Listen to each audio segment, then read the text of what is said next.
The guy upstairs के अभी तक के चैप्टर्स में हमने देखा था कि रोजी गलती से अपने घर के ऊपर वाले अपार्टमेंट में चली जाती है। वहां पर वो एक मर्डर होते हुए देख लेती है, लेकिन इसी बीच में वो 13th फ्लोर से नीचे गिर जाती है। और जब उसकी आंख खुलती है तब वो एक हॉस्पिटल में होती है। वो सच बताने के लिए पुलिस वालों को तो ले आती है उस घर के बाहर, लेकिन क्या सच बाहर आएगा, आइए देखते हैं। चैप्टर की शुरुआत में हम देखते हैं कि एडम पुलिस वालों के सामने बहुत ही ज्यादा शरीफ बिहेव करता है और कहता है कि सर प्लीज आप अंदर आकर चेक कर सकते हैं, लेकिन प्लीज जूते निकाल दीजिएगा। ये सभी के जूते निकलवा देता है। पुलिस वाले आकर कहने लगता है कि बताओ लड़की, वो जगह कहाँ पर है जहाँ पर तुमने मर्डर देखा था। हम देखते हैं कि रोजी जैसे ही सामने देखती है वो बिल्कुल हैरान रह जाती है कि ये क्या है, ये फर्नीचर ये यहाँ पर कैसे आ गया। उस दिन तो यहाँ पर किचन रैक था, बिल्कुल बदला हुआ लग रहा है, ये जगह तो बिल्कुल अलग है। तब पुलिस वाला कहता है कि हे लड़की, इतनी हैरान क्यों हो, ये बताओ कि मर्डर कहाँ पर हुआ है, हमें चेक करना है। तब रोजी बिल्कुल हैरान है कि यहाँ पर तो सब कुछ बदला हुआ लग रहा है। पुलिस वाले इधर उधर चेक करने लगते हैं। हम देखते हैं कि एक कारपेट के नीचे भी देखते हैं ताकि ब्लड के कुछ दाग मिल सके, लेकिन ऐसा कुछ भी नहीं होता।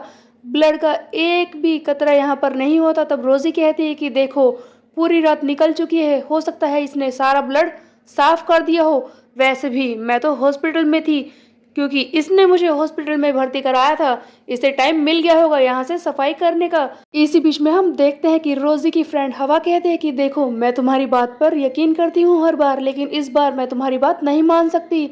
जैसा कि तुमने कहा कि इसने ब्लड साफ किया होगा, लेकिन ऐसा कैसे हो सकता है। तुम्हें पता है, यही तो तुम्हें हॉस्पिटल लेकर आया था, और जब डॉक्टर्स तुम्हारा ट्रीटमेंट कर रहे थे तब ये पूरे वक्त मेरे ही साथ था। इसने वहीं बैठकर मुझे शांत रखा क्योंकि तुम्हारा ट्रीटमेंट चल रहा था। जिस पर रोजी कहती है कि हो सकता है कि इसने किसी और से ब्लड स्टेन साफ कराए हों। जिस पर पुलिस वाला कहता है कि हे लड़की, यहाँ पर कोई मजाक नहीं चल रहा है, लगता है तूने कोई सपना देख लिया है और हमें यहाँ पर बुला लिया। पुलिस वालों को क्या मजाक समझ रखा है, हम लोग काफी बिजी हैं, हम यहाँ से जा रहे हैं। तब रोजी कहती है कि नहीं, आप ऐसा नहीं कर सकते। मैं जानती हूँ कि यहाँ पर ब्लड का कोई निशान नहीं है, पर कोई और एविडेंस मिल सकता है, आप सही से चेक कीजिए, समझे।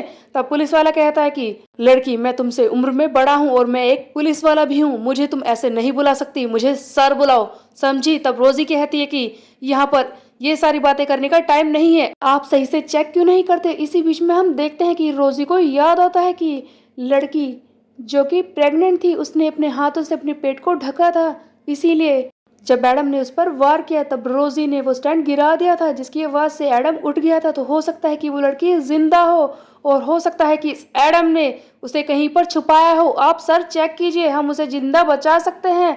तब एडम और भी ज्यादा शरीफ बन के कहता है कि क्या मैंने किसी के गले पर मारा और उसे छुपा दिया, हाँ। तब हम देखते हैं कि रोजी हैरान होकर कहती है कि देखिए सर, आप मेरी बात पर यकीन कीजिए, वो लड़की जिंदा हो सकती है, हम उसे बचा सकते हैं। तब पुलिस वाला कहता है कि पहले तुम कह रहे थे कि तुमने एक लड़की का यहाँ पर मर्डर देखा, अब तुम कह रहे हो कि वो लड़की जिंदा हो सकती है और इस आदमी ने उसे छुपा दिया। क्या तुम मुझे बेवकूफ बनाने की कोशिश कर रही हो। ये अपने साथी से कहता है कि एलेक्स, चलो यहाँ से, ये लड़की हमारा दिमाग खराब कर रही है। लेकिन रोजी फिर से चिल्लाती है कि रुकिए सर, आप ऐसे नहीं जा सकते, यहाँ पर एक और रूम है, उस रात मैंने देखा था कि वो डब्बों से भरा हुआ था, शायद उसी में इसने कुछ ना कुछ छुपाया होगा। हम देखते हैं कि रोजी उसी रूम में आ जाती है जहाँ पर ये उस दिन छुपकर बैठी थी। जैसे ही रोजी उस कमरे का दरवाजा खोलती है वो और भी ज्यादा हैरान हो जाती है। यहाँ पर कुछ भी नहीं है, सारे डब्बे साफ कर दिए गए हैं, सिर्फ एक कैट मिलो यहाँ पर होती है। ये क्यूट सी कैट, इसे देखकर हवा खुश रहती है और कहती है कि कितनी प्यारी कैट है। तब ये एडम से कहती है कि क्या ये कैट तुम्हारी है, क्या मैं इसे छू सकती हूँ। इस पर एडम कहता है कि हाँ, तुम इसे छू सकती हो। उधर रोजी हैरान है कि इतनी जल्दी इतना सब कैसे बदल सकता है। पुलिस वाला फिर से रोजी से कहता है कि लड़की, तुम क्या कर रही हो, क्या तुम यहाँ पर हमें ये कैट दिखाने के लिए लाई हो। तब रोजी सोचने लग जाती है कि यहाँ पर क्या हो रहा है, क्या मैंने कुछ गलत देख लिया या फिर वो कोई और ही अपार्टमेंट था। लेकिन जैसा कि लैंडलॉर्ड ने तो पुलिस वालों को बताया कि इस बिल्डिंग में 13 फ्लोर है और वहां पर बस एक ही अपार्टमेंट है जिसमें मैं उस दिन गई थी, ऐसा नहीं हो सकता, यहाँ पर कुछ ना कुछ तो गड़बड़ जरूर है।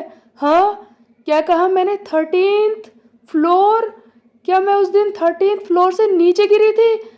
रोजी को याद आता है कि वो उस दिन 13th फ्लोर से नीचे गिर गई थी। तब उसे हवा की बातें भी याद आती है। हवा ने बताया था कि वो रास्ते में बेहोश पड़ी मिली थी और एडम उसे हॉस्पिटल लेकर आया था। अब रोजी को खुद पर ही शक होने लगता है कि ऐसा कैसे हो सकता है, अगर मैं 13th फ्लोर से नीचे गिरी थी तो मैं जिंदा कैसे हूँ। इसका मतलब कहीं ये एक सपना तो नहीं। तभी दूसरा पुलिस वाला एलेक्स रोजी से कहता है कि मुझे ये तुम बता सकती हो कि उस रात जब तुमने ये सब देखा, क्या तुमने कोई ड्रग लिया था, क्या तुमने अल्कोहल पी थी या कोई मेडिसिन। तब रोजी को याद आता है कि जहाँ पर वो काम करती है वहीं पर उसके साथी ने उसे एक मेडिसिन दी थी हेडेक के लिए, क्योंकि उसके सर में दर्द हो रहा था। तब एलेक्स पूछने लगता है कि क्या तुम बता सकती हो कि वो मेडिसिन कौन सी थी जो तुमने ली है। तब रोजी कहती है कि मुझे नाम तो याद नहीं है, क्योंकि उसका कोई प्रिस्क्रिप्शन नहीं था, उस पर कोई नाम भी नहीं लिखा था। तब पुलिस वाला कहता है कि आजकल के बच्चे बिना प्रिस्क्रिप्शन के दवाई ले लेते हैं और ये सब बकवास करते हैं, चलो यहाँ से, यहाँ पर हमारा कोई काम नहीं है। पुलिस वाले तो यहाँ से जाने लगते हैं। तो रोजी ने क्या झूठ देखा था, क्या वो सचमुच एक सपना था। रोजी की बात कोई नहीं मान रहा, लेकिन दूसरा पुलिस वाला एलेक्स अभी भी रोजी को घूर रहा है। तो क्या वो रोजी की बातों पर यकीन कर रहा था। उधर हम देखते हैं कि रोजी एंड हवा बाहर आ जाते हैं। वो अपने घर की तरफ जा रही होती है। तब हवा कहते हैं कि तुम तो काफ़ी थकी हुई लग रही हो, शायद ये सपना और ये सब जो कुछ हुआ है उसकी वजह से तुम्हारी हालत ख़राब हो रही है। तुम मुझे अपने रूम की चाबी दो, मैं दरवाज़ा खोलती हूँ। तब हम देखते हैं कि रोजी कहती है कि नहीं नहीं, तुम भी काफ़ी थक गई हो, कल रात से तुम हॉस्पिटल में थी, तुमने सही से कुछ खाया भी नहीं है, जाओ तुम घर जाओ और थोड़ा सा फ्रेशन अप हो जाओ। तुम मेरी चिंता मत करो, मैं खुद को संभाल लूँगी। ये कहकर रोजी हवा को भेज देती है।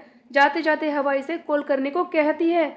उसके बाद हम देखते हैं कि रोजी अपने घर के अंदर आ जाती है, लेकिन अभी भी इसे इस बात पर यकीन नहीं हो रहा कि उसने जो कुछ देखा वो एक सपना था। आखिरकार इसके साथ हुआ क्या था।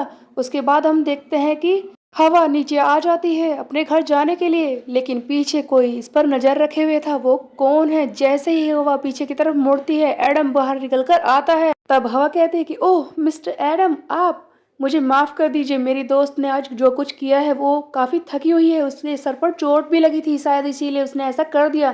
तब एडम कहता है कि कोई बात नहीं, वैसे भी मुझे पता है उसे काफी चोट लगी है। खैर, क्या मैं आपका नाम जान सकता हूँ। तब हवा बताती है कि मेरा नाम है हवानी, लोग मुझे हवा बुलाते हैं। तब एडम अचानक से हंसने लगता है, जिस पर हवा पूछती है कि तुम ऐसे हंस क्यों रहे हो। तब एडम कहता है कि तुमने नोटिस नहीं किया शायद, मेरा नाम है एडम, तुम्हारा नाम है हवा। हवा जो ईव का अरेबिक नेम है। ये कितना बड़ा कोइंसिडेंस है हम दोनों के बीच में। तब हवा कहते हैं कि ओह हाँ, तुमने सही कहा, मैंने तो इस बात को नोटिस ही नहीं किया। हम देखते हैं कि आगे एडम कहता है कि वो बात यह है कि मुझे कुछ काम है, मुझे माफ़ कर दीजिए, मैंने आपको यहाँ पर रोक लिया। एडम वहाँ से जाने लगता है। हवा बहुत ही हैरान है, क्योंकि एडम अचानक से मुड़ता है और इसकी तरफ हाथ बढ़ाता है। हवा बहुत ही ज़्यादा शौक में है और थोड़ी सी शाय भी फील कर रही है, क्योंकि एक लड़का उसके करीब आ रहा था। तब हम देखते हैं कि एडम इसके सर से एक पत्ता निकालता है और कहता है कि ये तुम्हारे बाल में फंसा हुआ था। लेकिन एडम के इतने पास आने की वजह से हवा बहुत ही ज़्यादा कॉन्शियस हो गई थी। इसके गाल भी शर्म से लाल हो रहे थे। एडम तो वहाँ से जाने लगता है, लेकिन हवा पीछे खड़ी हुई एडम के बारे में ही सोच रही है। क्या ये इसे पसंद करने लगी है। अब क्या होगा।